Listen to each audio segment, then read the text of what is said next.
সুপ্রভাত বন্ধুরা, কেমন আছো তোমরা সবাই? আশা করি তোমরা সবাই অনেক ভালো আছো, আর আমরাও বেশ ভালোই আছি। সাধারণ ঘরকন্যা চ্যানেলে তোমাদের সকলকে জানাই শীতের সকালের একটা ওয়ার্ম ওয়েলকাম। তো চলো তোমাদের নিয়ে শুরু করে দিই আবারও একটা নতুন ব্লগ। সকালে ঘুম থেকে উঠে চলে এসেছিলাম জানো তো ছাদে। তো ছাদে এসে একটু হাঁটাচলা করছি, আর আকাশটা দেখছি না একদম ঝলমলে নীল আকাশ। তো সকাল সকাল এইরকম মেঘমুক্ত পরিষ্কার ঝলমলে আকাশ দেখতে কার না ভালো লাগে বলো তো। তো যাই হোক, ছাদ থেকে একটু ঘোরাফেরা করে চলে এসেছিলাম বাগানে এই গাছ কাটাতে জল দিতে। আর দেখো আজকে আমার গাছ আলো করে ফুটে আছে থুতুরা সুন্দরী। সবুজ গাছে সাদা ফুলের শোভা এত অপরূপ লাগছে কি বলবো, মানে ভাষায় প্রকাশ করা যাচ্ছে না। যেহেতু গাছটা একটু ছোট, তো এতগুলো ফুল একসাথে ফুটেছে, একদম সত্যি গাছটা আলো করে ফুটে আছে জানো তো। তো বাগানে এসে এই গাছটা দেখে, মানে ধুতরা গাছটা দেখে এত মনটা ভালো হয়ে গেল। আর পাশের গাছেও জানো তো একটা ধুতরা ফুল ফুটেছিল। আর ওই আমাদের পঞ্চমুখী জবা গাছটায় আজকে জানো তো দুটো ফুল ফুটেছে মাত্র, মানে এইদিকে একটা ফুটেছিল আর ওই কোনায় একটা ফুটেছে। আর এইদিকে দেখো ছোট্ট চায়না গোলাপের গাছটায় দুটো ফুল হয়েছে। এইদিকের ফুলটাতে একটু ফুটেছে, আর ওইদিকের ফুল থেকে একটা, মানে কুড়ি থেকে একটা ছোট্ট ফুল ফুটেছে। আর হয়েছিল আমাদের একটা নীলকণ্ঠ ফুল, মানে অপরাজিতা ফুল। আর দেখো এই যে আমার গাঁদা গাছের অবস্থা, এইকে রোজই জল দিয়ে দিয়ে পরিচর্যা করছি। জানি না কবে আমার মনের আশাটা পূরণ হবে, বড় বড় থোকা থোকা ফুল হবে। জানি না আদেও গাছটা ভালো কিনা সেটাও জানি না। তো দেখো বাগান থেকে ঘুরে আসার পর তোমরা তো সকলে জানো করে নিই গরম গরম চা। তো করে নিয়েছিলাম 3 জনের জন্য 3 কাপ চা। আর সবাই তো জানো যে ও আর মা দুজনে মিলে খাবে হচ্ছে লিকার চা, আর আমার জন্য হচ্ছে দুধ চা। আর এদিকে চাটা খেয়ে কাজের এনার্জি ডাবল করে চলে যাচ্ছি একদম কোমর বেঁধে কাজে, মানে সংসারের সমস্ত কাজ এইবারে পার্ট বাই পার্ট সমস্ত কিছু সেরে নেবো। তো দেখো প্রথমেই চলে এসেছি এই ঘরে, কারণ আজকে জানো তো মন ঘুম থেকে উঠেই ওই ঘরটা দখল করে নিয়েছে। ওই ঘরে গিয়ে ব্ল্যাঙ্কেটের তলায় ঢুকে পড়েছে, আর বইপত্র বিছানায় ছড়িয়ে পড়তে বসে গেছে। তো যাই হোক, তার মধ্যেই একটু আশপাশ থেকে গুছিয়ে নিচ্ছি। কেন বলো তো, একদম ঘরটা বিছানাটা আগোছালো থাকলে না ঘরটায় ঢুকতেই যেন কেমন একটা লাগে। তো এই দিকের ঘরটার বিছানাটাও ভালোভাবে ঝেড়ে পরিষ্কার করে দিয়েছি, আর ওই দিকের ঘরের বিছানাটাও ওই যতটুকু পারলাম করে দিলাম। তারপর মন যখন পড়ে উঠে যাবে তখন আর একবার ভালো করে পরিষ্কার করে দেবো। আর আজকে যেহেতু বৃহস্পতিবার, তো আজকে জানো তো কাজের তাড়া কয়েক গুণ বেশি, কারণ আজকে আছে বৃহস্পতিবারের লক্ষ্মী পুজো, মানে ঘরের অধিষ্ঠাত্রী দেবী শ্রী মা লক্ষ্মীর পুজো। তো আজকের এই পুজোটা না আমি খুব মন দিয়ে করি জানো তো, মানে বেশ কিছুটা সময় হাতে নিয়ে করি। ওই পিছনে তাড়া থাকলে, মানে ধরো এই কাজটা করবো তাড়া আছে আমার, ওইদিকে মন চলে যায়। তো আমার ওই রকম পুজো করে না মনে শান্তি আসে না জানো তো। তাই একটু সকাল সকাল ঘুম থেকে উঠে সমস্ত বাসি কাজ কমপ্লিট করে নিয়ে আগে পুজোটা করে নেওয়ার চেষ্টা করি। আর যেহেতু ঠাকুরের বাসনগুলো আমি আগের দিনকেই ধুয়ে মেজে পরিষ্কার করে রাখি, তো ওই সকালে উঠে ঠাকুরের বাসন মাজা ধোয়া করার বা ঠাকুরের বেদিটা পরিষ্কার করার আর মানে চিন্তা থাকে না জানো তো। মানে ওগুলো আমি আগের দিনকেই সমস্ত কিছু করে রাখি। আর যদিও কালকে আমি মেয়েকে নিয়ে পড়াতে নিয়ে বেরিয়েছিলাম, তো ওই কাজগুলো করতে না আমার বেশ অনেকটা রাত হয়ে গেছে।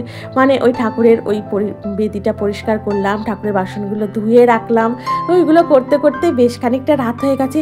তখন ভাবলাম রাত হচ্ছে হোক, সকালে এদিকটাতে একটু চাপ কম থাকবে। আর এদিকে দেখো আমার ওপরের ঘর থেকে নিয়ে নিচের ঘর পর্যন্ত, মানে নিচের সমস্ত ঘর পর্যন্ত আর ওপরের সমস্ত সিঁড়ি টিড়ি নিয়ে সমস্ত কিছু বাসি ঘর আর কি ঝাড় দিয়ে পরিষ্কার করা হয়ে গেছে। তো এবার মুছে নেব ঘরটা।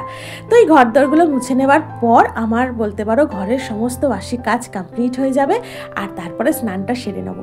আর জানো তো বাইরেটা যখন আমি ওই ধুলো ময়লাগুলো ফেলতে গেলাম, তখন দেখছি না ওই ড্রেনটা পরিষ্কার করেছে, তো ওর ওই জলগুলো জানো তো আমার দুয়ারের সামনেটা আবার ফেলেছে ছিটে ছিটে করে।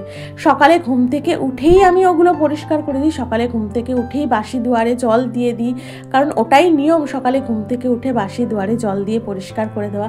তো তারপরেও যখন দেখি না এরকম আবার ময়লা করে রেখে দিয়েছে, তখন আবার সত্যি মাথাটা প্রচণ্ড গরম হয়ে যায়, কারণ একটা কাজ আমাকে আবার করতে হবে।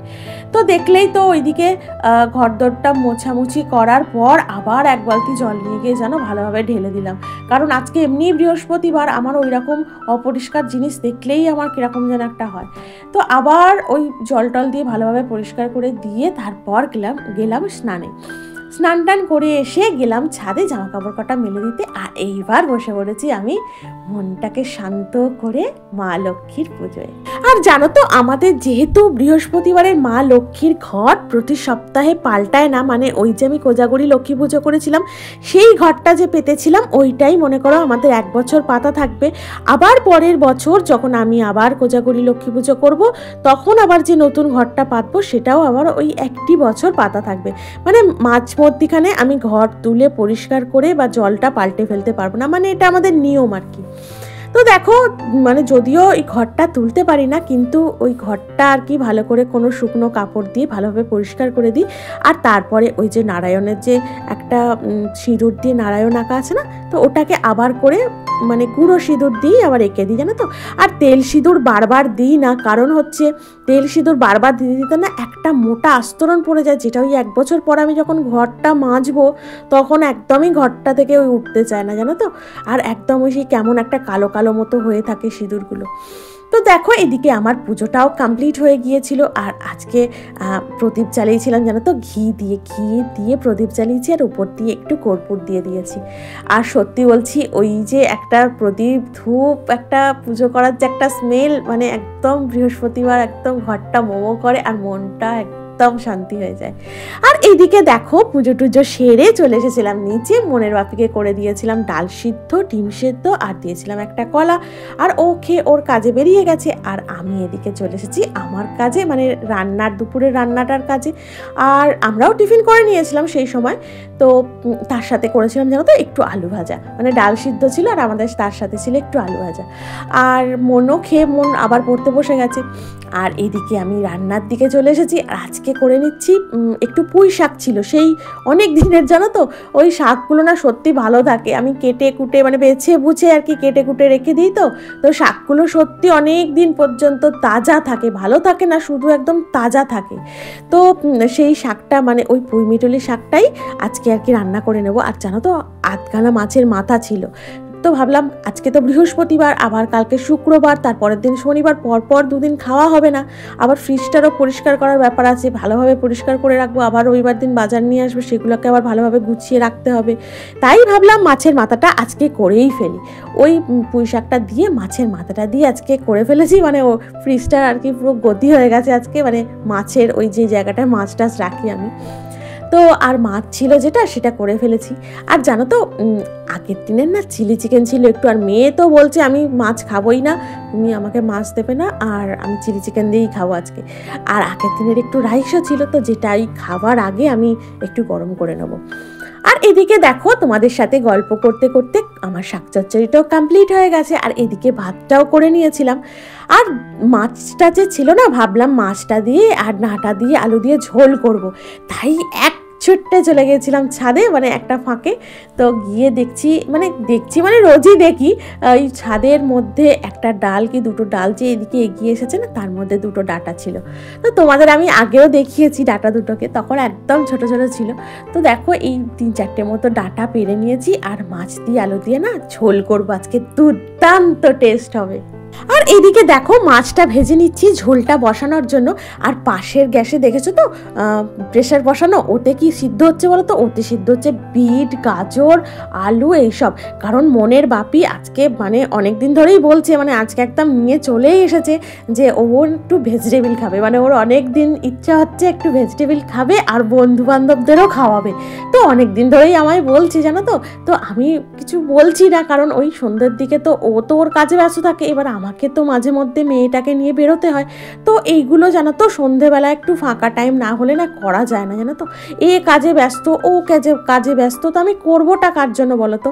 তো যেহেতু আজকে মোটামুটি ওর একটুখানি বাড়িতে টাইম দিতে পারবে, মানে বাড়িতে সন্ধ্যার দিকে থাকতে পারবে, তো আজকেই বলতে পারো ওই ভাবলাম আজকে করে ফেলি। আর ভেজিটেবিল হবে শুনে মনের মুখে দেখছি একটা সুন্দর হাসি। আসলে কি বলতো, ও না এই একটু হাটকে খাবার বেশি পছন্দ করে। আসলে ওর মুখের হাসিটা দেখে না আমার এত ভালো লাগলো। আসলে সংসারের সমস্ত কাজ সকাল থেকে উঠে রাত পর্যন্ত যে করি, এই একটু হাসি সবার মুখে দেখার জন্য, যাতে সবাই ভালো আছে এটাই দেখার জন্য, জানো তো। এই যে আমরা সকাল থেকে উঠে রাত পর্যন্ত এত কষ্ট করি, এত পরিশ্রম করি, কি ছেলেরা বলো কি মেয়েরা বলো, মানে ছেলেরা তো বাইরে পরিশ্রম করে আর আমরা ঘরে পরিশ্রম করি, সবাই না মানে উভয়ের মুখে একটু হাসি দেখার জন্য, মানে ওরাও যে পরিশ্রম করে দুটো পয়সা নিয়ে আসে আমাদের মুখে, মানে ওদের ফ্যামিলিকে যাতে ভালো রাখতে পারে, যাতে সমস্ত সুখ স্বাচ্ছন্দ্য দিতে পারে, সেই কারণেই করে। তো এই হাসিটা এমনই একটা জিনিস, আমার মনে হয় কোনো কিছুর জন্য এই জিনিসটাকে না কম্প্রোমাইজ করা উচিত নয়। আর সব থেকে মূল্যবান জিনিস হচ্ছে আমাদের এই হাসিটা, জানো তো। এই হাসি, এক ঝলক হাসির জন্য আমরা কত কিছু করে ফেলতে পারি। তো দেখো, তোমাদের সাথে কথা বলতে বলতে এদিকে দুপুরে লাঞ্চটা সেরে নিয়েছিলাম আর করে নিয়েছিলাম ওই যে ভেজিটেবিলের প্রিপারেশন। এদিকে স্টাফিংটাও রেডি করে নিয়েছিলাম আর বেসন গুলে নিয়েছিলাম, আর দেখো এদিকে একটু ওই ব্রেড ক্রাম্পস নিয়ে নিয়েছিলাম। আর দেখো, তোমাদের সাথে গল্প করতে করতে চলে এসেছি ছাদে, মানে জামা কাপড়গুলো যেগুলো মেলে দিয়েছিলাম তুলে নিতে। আর দেখলে তো বাচ্চাগুলো মাঠে কি সুন্দর খেলা করছে। তারপর চলে এসেছিলাম সন্ধ্যাকালীন প্রার্থনার প্রস্তুতি নিতে, মানে ধূপ দীপ শঙ্খ বাজিয়ে বসে গিয়েছিলাম প্রার্থনায়। আর এই হাসিটাই হচ্ছে আমাদের জীবনের সবচেয়ে অমূল্য এবং শ্রেষ্ঠ সম্পদ। তাই যাই হয়ে যাক না কেন, মুখের হাসিটা সবসময় ধরে রেখো, কিন্তু সবসময় মুখে যেন একটা সুন্দর হাসি থাকে। আর এই হাসি দিয়েই আমরা কিন্তু সমস্ত ভয় জয় করতে পারি, সমস্ত ব্যথা যন্ত্রণা সমস্ত কিছু লুকিয়ে রাখতে পারি মুখের একটা সুন্দর হাসি রেখে। আর দিন শেষে যখন আমাদের পরিবারের বাবা বলো, ভাই বলো, হাজব্যান্ড বলো অক্লান্ত পরিশ্রমের পর বাড়ি ফেরে, তো তাদের সামনে যদি একটা সুন্দর হাসি করে তাদের ওয়েলকাম করা যায়, তো তাদের আমার মনে হয় সারা দিনের এই যে অক্লান্ত পরিশ্রম এটা কোনো গায়েই লাগে না। এইদিকে দেখো, তোমাদের সাথে গল্প করতে করতে আমার সন্ধে দেওয়াটাও কমপ্লিট হয়ে গেছে। আজকে যেহেতু বৃহস্পতিবার ছিল তাই দিয়ে নিয়েছিলাম সমস্ত ঘরবাড়িতে ধুনো। আর এদিকে দেখো, আমার ভেজিটেবিলগুলো গড়ে রাখা ছিল আর ভেজে নিয়েছিলাম গরম গরম সন্ধ্যার আজকের হচ্ছে এই টিফিন। তো সাথে ছিল স্যালাড আর কাসুন্দি। এরকম যদি জমজমাটি টিফিন হয় আর কি চাই সন্ধ্যায়। আর সাথে ছিল গরম গরম চা। তো আমার আজকে ভিডিওটা আমি এখানেই শেষ করছি। তোমাদের যদি ভালো লেগে থাকে তাহলে অবশ্যই একটা লাইক করো, কমেন্ট করো, আমার চ্যানেলটিকে সাবস্ক্রাইব করে পাশে থেকো। দেখা হচ্ছে পরবর্তী ব্লগে। তোমরা অনেক ভালো থেকো, অনেক সুস্থ থেকো। টাটা।